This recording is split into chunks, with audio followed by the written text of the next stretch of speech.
Jacques Le Petit, bonsoir. Alors vous êtes avec vos homologues de la communauté de communes d'Ouvet-Divette et de la Hague opposés à la réforme territoriale. Pouvez-vous nous dire pourquoi ? Très simplement, c'est qu'on a fait le constat avec nos amis de la Hague et d'Ouvet-Divette que l'échelle que propose aujourd'hui le préfet de la Manche au niveau du schéma départemental est un schéma dit XXL. Et il est de notoriété aujourd'hui qu'un schéma tel que celui-ci ne fonctionne pas pour des problèmes de gouvernance, pour des problèmes de compétences, pour des problèmes de financement. Donc aujourd'hui, pour nous, c'est un échec annoncé du Grand Cotentin dans la proposition qui est faite. Vous avez déposé un amendement auprès du préfet. Alors quel est le contenu de cet amendement justement ? Cet amendement est très simple. Il dit simplement que notre intercommunalité élargie à 3 donne du sens au futur Cotentin, notamment au travers de la solidarité financière, telle que les EPCI de l'Hague et des Pieux l'ont toujours fait depuis plus de 20 ans, voire plus, pour aider le Cotentin et Cherbourg en particulier dans toutes les opérations de développement. Et c'est aussi une opportunité de manière à consolider localement la fiscalité industrielle et mieux la répartir à l'échelle du Cotentin. Quelle est à ce jour la réponse du préfet ? Écoutez, le préfet, il nous a écoutés pas très longtemps, puisque nous avons passé quand même plus d'une heure à déposer notre amendement, pour se voir opposer une fin de non-recevoir sur des objectifs tout à fait contradictoires, sur l'esprit de la loi NOTRe, à savoir sur 2 communes dites urbaines sur Douve-Divette et une solidarité financière défensive, alors qu'on conteste absolument. Il a eu aussi peut-être la maladresse de dire qu'il passerait outre la commission départementale.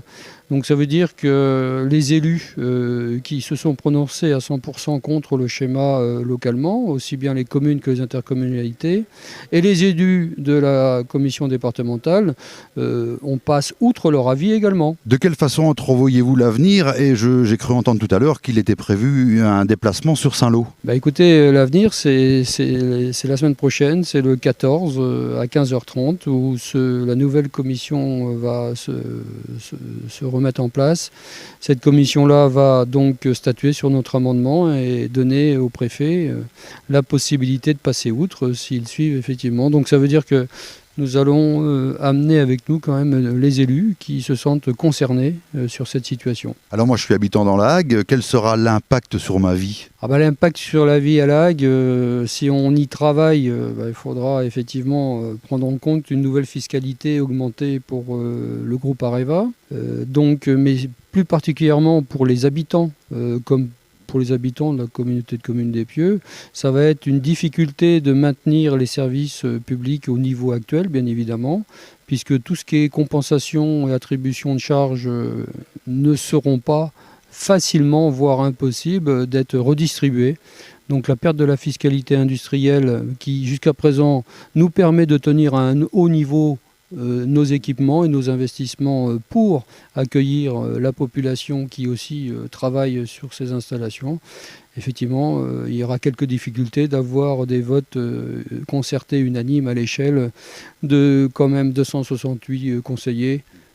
Et ça, c'est pas gagné. Pour terminer, si vous aviez un message à faire passer aux habitants de la Hague, des Pieux et de Douve-Divette, quel serait-il ? Écoutez, je crois que les intercommunalités, les communes ont fait leur job par rapport à cette situation. Aujourd'hui, lorsque le préfet aura pris sa décision, il conviendra de se retourner vers la population pour les informer des incidences, mais de façon tout à fait factuelle. Là, on sera en mesure de leur dire voilà ce qui va se passer pour vous, voilà quel impact vous aurez sur l'impôt ménage notamment. Et ça, c'est quelque chose de déterminant.